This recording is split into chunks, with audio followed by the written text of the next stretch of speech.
All right, good morning, everybody. It is Jay again, and today we are going to be talking about mulberry trees.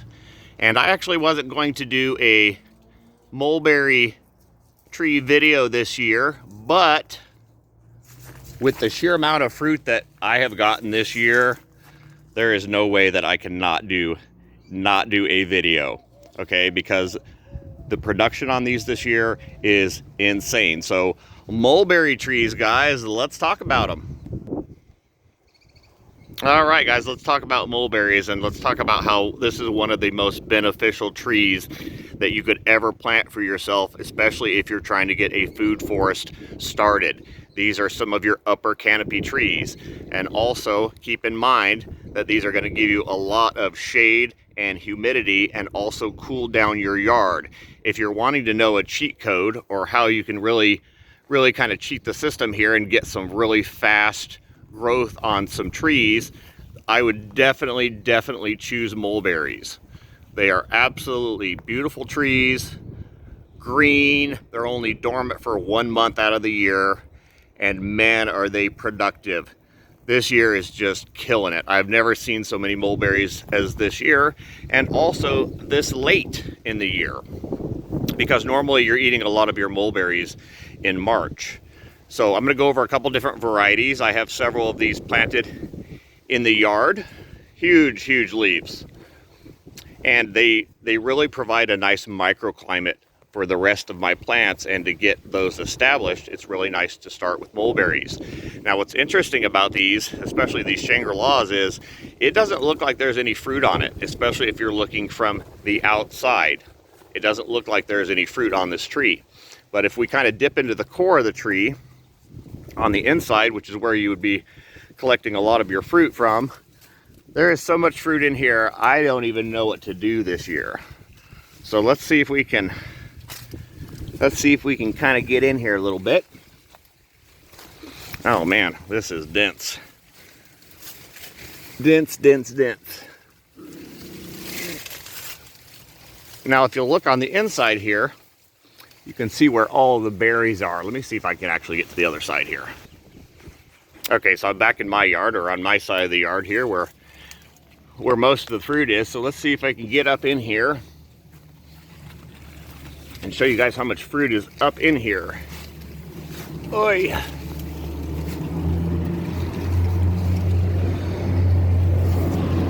Just tons and tons of fruit. I know you guys can only see the ripe ones because a lot of the ones are still ripening up. But this tree has just tons and tons of these giant mulberries, and you can see I've already stained my fingers with them today, so I might as well kind of show you guys how juicy these things really are. So these are Shangri-La mulberries, and you can see that I can kind of hold it for a little while, but eventually this berry is going to burst, meaning it is such a soft berry you can't transport them, and that's why you're not eating them at the store, because they would never make it to the store. So this is one of those fresh foods you have to actually eat. So let's give him a little squeeze here. And you can see it just instantly goes to juice. I'm not even squeezing that hard. Got to do the old squeeze test, right? See how juicy these fruits are. Look at that. Look at the amount of juice coming off of just one berry. And just squeeze it, look. That's just one berry. So they are just completely packed full of juice and vitamins. So let's talk a little bit about the amount of mulberry trees here. I have quite a few mulberry trees here. Oh, these are so good. This happens to be a Shangri-La mulberry, which is going to be more of a tropical type of mulberry. It has really large leaves on it. Some of these leaves, let's go over here to this one. Some of these leaves can just get enormous. I mean, look at the size of some of these leaves compared to my hand here. Just enormous. Look at these. enormous. So the amount of shade alone that you're getting from these, not to mention the fruit. So every one of these has fruit, but it hides it really well, and it's all hidden up here underneath the leaves of the other branches. Let me see if I can reach some of these. Oh man, nice big old berries. Oh man, look at that. Give them a little squeeze. Look at that. That's one berry, guys. So I've been out here picking fruit like you wouldn't believe. I'll show you the quantity that I've got after I go over the different trees here. So I've got one Shangri-La mulberry over here, and he is on the south side, and he is protecting a good portion of the yard from the afternoon sun. Then I've also got one here. He is getting quite large, and he's going to get actually a lot bigger now because I've got the mesquite removed that was just adjacent to this tree. So now this tree is going to get a lot more sun, and it's going to get a lot bigger. Now you can see that the Shangri-La they take on sort of a weeping behavior. Their branches and their leaves get so big that they start to kind of weep over and drag over to the ground. Then he'll grow up through the center again, and then he'll drag over to the ground again. So a lot of your older branches, or a lot of the stuff that's on the bottom of the tree, is where a lot of your fruit is going to be at. A lot of it's going to be down here in this core. The birds generally get the stuff that's up here at the top. So you get plenty of fruit, guys. Trust me, you're going to have more than you know what to do with. So this is a Shangri-La. Big, beautiful Shangri-La here. And I've got a nice Shangri-La right here at the entrance of the driveway. I've actually got this planted in the middle of my driveway, and you can also see that he is absolutely full of fruit still, being this late in the year. So I would strongly suggest anybody want to try mulberries, now would be the time, or now would be the season to try them. Try to get over this weekend and see if you can try some mulberries, because they are going off. Millions and millions of fruits. So this one's also a Shangri-La. I don't know if you see a common theme there. All right, so now we're in the backyard. Man, the nursery looks great this time of the year. Look how big things have gotten. Look how big things have gotten already. I just did a video here of the nursery, and things have already grown in, already filled back in. All right, so Shangri-La, let's talk about my biggest one that I have, and it is the one that you see at the top of the picture right here. So let's see if we can get back to him. And you want to talk about the shade and the coolness and the humidity and the fruit that these provide. There's really nothing that can beat a mulberry. Look at this beautiful tree. It's enormous. I can't even get it all in one shot. Let's get underneath him. Oh my gosh, the fruit. The fruit, guys. Oh my gosh, this thing has so much fruit on it. Look, it's just pulling every branch down. Every branch down with the weight of the fruit. So this is standing underneath the canopy of a mulberry tree, guys. Look. Look how nice it is. And a big spread. This has become a very large tree, and just fruit. Oh my gosh, look.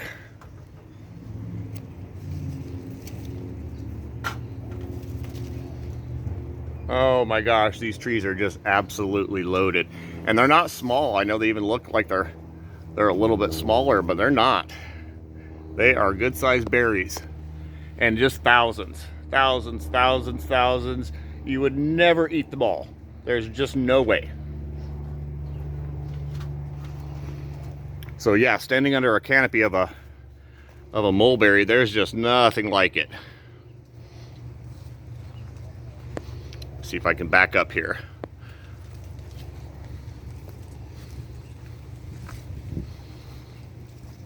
Huge tree. Big, big tree. So that's another thing to keep in mind, guys, is I don't know if you realize how big these actually get, but if you've got larger properties, this is a heaven send. Like, really, as far as getting the fruit. Okay, so these were all Shangri-La mulberries that I showed you. That is the fruit on them. It is going to be not exactly short, about finger size, nice and fat, nice thick berries, full of juice, and you can do a lot of things with them, guys. You can freeze them, you can make jams, and you can make jellies. You can make ice cream with them. All right, so let's talk about a couple other mulberry trees, since we're in this little area right here, because I didn't want to just cover the Shangri-La, although it's the one that has the most fruit left on it. So that's why I didn't touch too much on the Pakistanis. But let's go look at the Pakistanis. They have a few fruit left. I'm seeing a few fruit up there, but they're for the most part all gone. They ripened first. All right, so let's look at this mulberry. This one's also planted in the yard, and this is concrete right here. This is all concrete driveway. So planting them correctly is going to keep the root system underneath the ground where you want it to be. Let's look at this enormous tree.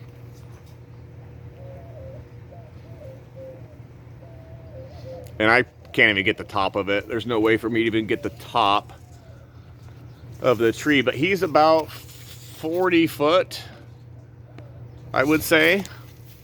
And the Pakistani tends to grow a little bit more upright.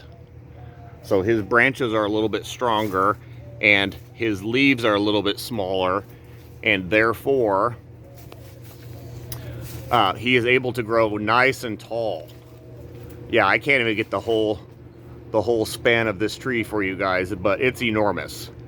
It's enormous. If I could show you guys kind of scale here. Well, here's some fig leaves for scale. Big, big, big trees. And this is actually a multi-graft Pakistani. So I grafted multiple varieties onto this one. So this one has like the king white, which are these long white mulberries here on some of these branches. You probably can't see those, but those are long and white. And then we've got the Pakistanis, which are the long purples. I've got those grafted to this tree. And then Black Beauty is the majority of what this tree is. We've got some Black Beauty and we've got some Pakistan. So this is actually a multi-graft tree. And then let's walk over and look at another Pakistani. And this is a purple Pakistani. And you can see he is also a kind of a large tree too. So I took off one side of this tree. This was actually a forked tree. I took off one side because he was getting too far over this direction. So I pruned him back, and you can see he's already growing back. He's got all new growth. So don't be afraid to prune these trees, guys, because these trees can get very, very, very large and very tall and very aggressive. Okay. So to kind of show you scale here, this is the rainbow eucalyptus, which is absolutely enormous here in the yard. And then here's the mulberries parked sort of near it. So you can see that he is also almost the same height. So if we get underneath these, you can see that they cast a larger shadow onto your different plants. And so that's why they are such good microclimate builders, is because they're going to give you all this nice dense shade and coolness for the yard. I mean, doesn't that look spectacular? You've got all the different layers out here. Layers. That's how you make the food forest, guys. There's going to be layers. So like right here, I've got some long ends and some mangoes and some persimmons going up into some moringas, which, man, those are just absolutely full blooms too. And then the backdrop is, of course, the larger mulberries as the top tier trees. But I mean, just the temperature difference, guys, between even right over there and right over here is all the difference in the world. So I want you guys to see if you can kind of see that I know you can't feel it, but I want you to see the difference between having some mulberries around or some larger trees and then not. So see, a lot of this stuff is exposed to the full sun. It's out here, right? Okay, so that is the Pakistani purple, the Shangri-La purples, the Pakistani whites, and then let's go over one more, which is a excellent fruit. I don't have one in the yard, but I do have some in pots available, and that would be the white mulberries, the Arctic whites. Okay, now the white, like I said, I don't have an example for you in the yard, but I do have an example for you on some of the for sale trees. So these are going to be the white mulberries, and these stay pure white, truly white. These do not turn any other color. They do not turn red. They do not turn purple. They stay a true white. And of course, they're going to be a lot bigger once they're in the ground. If you've got potted trees, they will fruit, but the fruit's only going to be about the quarter of the size that they're going to be in the ground. So I may put one of these in the ground just so I can show the size of the fruit next year, because the white ones, oh, they're delicious. These taste like honeydew melon to me, if I had to describe the taste of these. And the super benefit of these is they're non-staining. Guys, they're not going to stain. Yeah, these are pretty much all finished up. They're not going to stain things. They're not going to stain your hands. They're not going to stain your pavement. They're not going to stain your cars.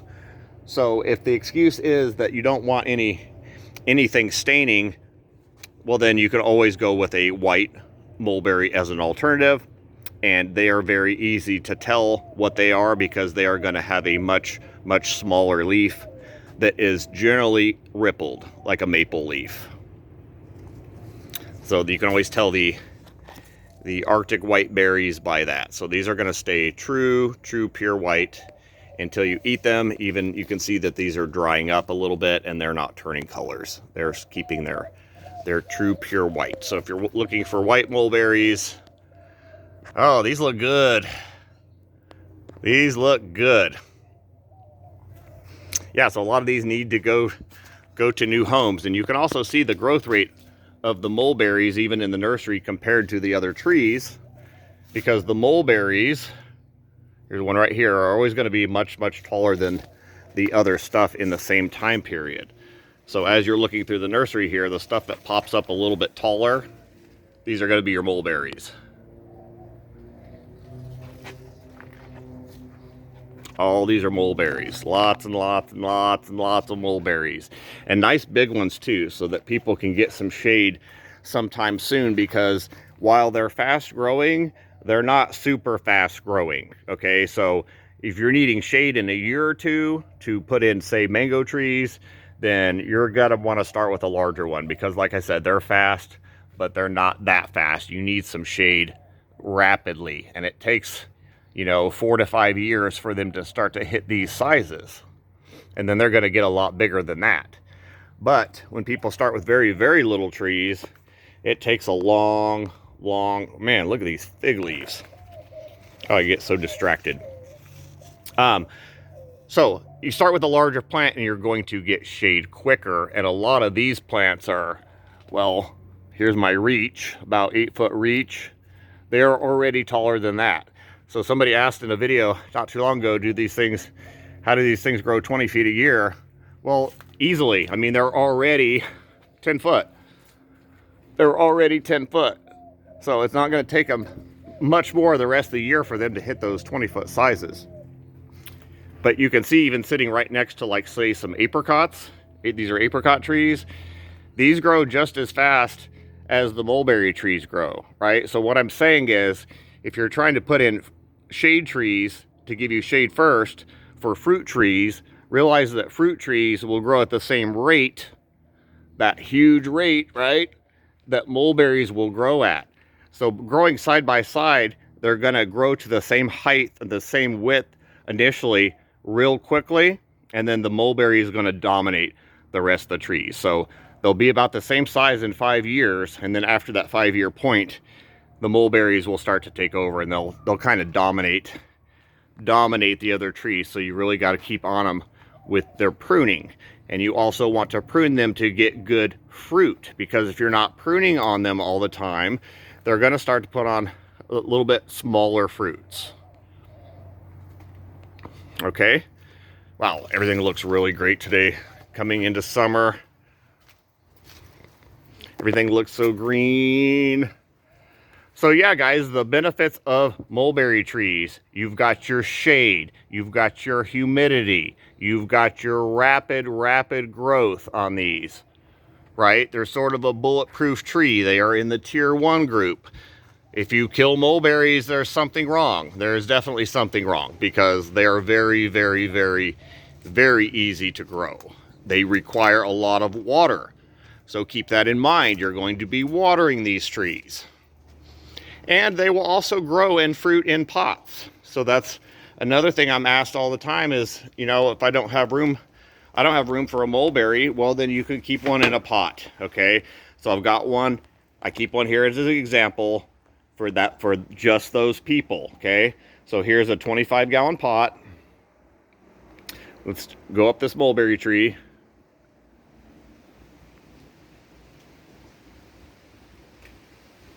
He's all the way up there, guys, so he is almost hitting the 15-foot point.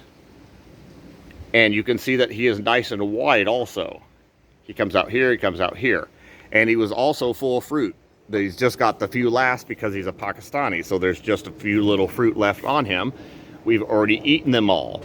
But will they produce fruit in pots? Absolutely, they'll produce fruit in pots. They're just not going to be as large. Those fruits aren't going to be as large. But now people can have mulberry trees in pots and still get fruit production off of them. Look at these leaves, full sun plant. Do not try to grow this plant in the shade. It's not a shade loving plant, but you can see the difference between the Pakistani size leaves and the Shangri-La leaves. So those two are very easy to tell apart. Okay. So yeah, guys, get out there and get some mulberry trees. I have a bunch here available, and some nice sizes too. So you can get some shade very quickly. A lot of these are up to the 12-foot point already. 10, 12-foot point. Rocking out here in the full sun, in pots. Ready to be planted.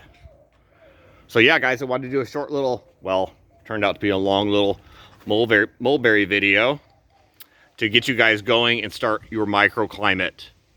No excuses. You guys see how many are here, how many are planted. I'm sure I've skipped a few, but big fan of mulberries. And I'll tell you guys the number one benefit. So your number one advantage, guys, is going to be the fruit, of course. So I have picked, this is a gallon container, right? It's actually getting quite heavy. I have picked a gallon of mulberries per hour for like the last 14 days, okay? So not only am I getting sick of mulberries, but I'm getting sick of picking mulberries, okay? This weighs a lot.